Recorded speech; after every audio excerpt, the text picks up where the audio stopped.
What's up, YouTube? Welcome back. Steve Mortensen here, Coldwell Banker, Yorba, Linda. Thanks for tuning in. Today, I want to talk to you about 4 reasons houses don't sell. Because contrary to popular belief, even in today's crazy market, not every single house is going to sell. Today, we're going to talk about why.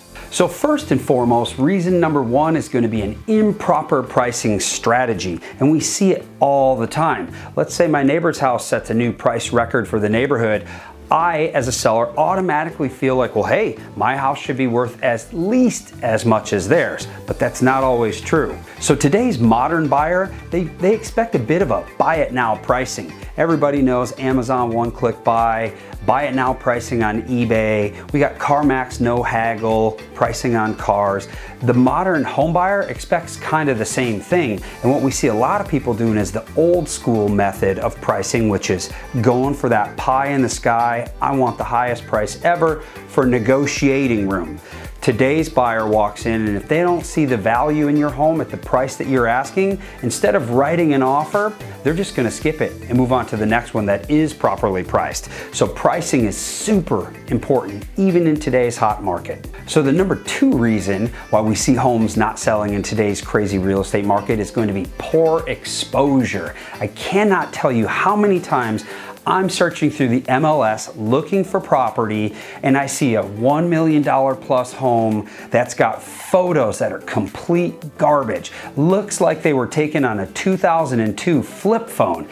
Unbelievable that in today's world that any realtor would not spend the money to do professional photos. Now, in the olden days, the first impression was when the buyer pulled up out in front of the house. In today's world, it's all about the photos on the internet. That is the first showing, and you only get one chance to make a first impression. So make sure that minimally you've got high definition photos taken of your property. Beyond just having high definition photos, we can't stop there either. Today's buyer expects a 3-dimensional virtual walkthrough tour, and most importantly, video.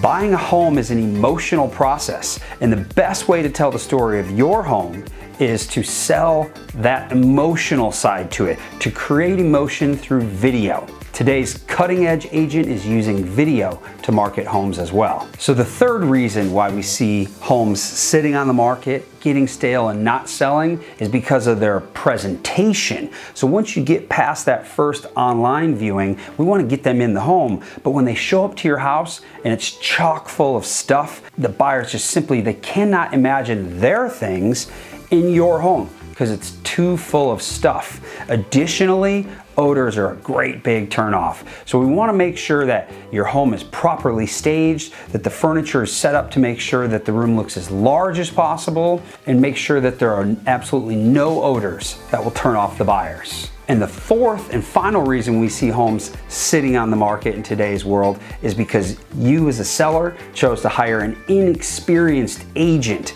Now listen, I get it. Everybody knows 2 or 3 realtors, but just because your second cousin just got their real estate license and they're moonlighting and they've got a full-time job working at a bank somewhere as a teller doesn't mean you should hire them to sell your most prized asset. You need an agent who's experienced, who's aggressive, that has an actual marketing budget, and who's gonna fight for you in negotiations. I cannot tell you how many times I call a listing agent and say, hey, what price is it gonna take in order to get this deal done? And the listing agent responds back to me and says, oh, 20 grand less than asking, 50 grand less than asking.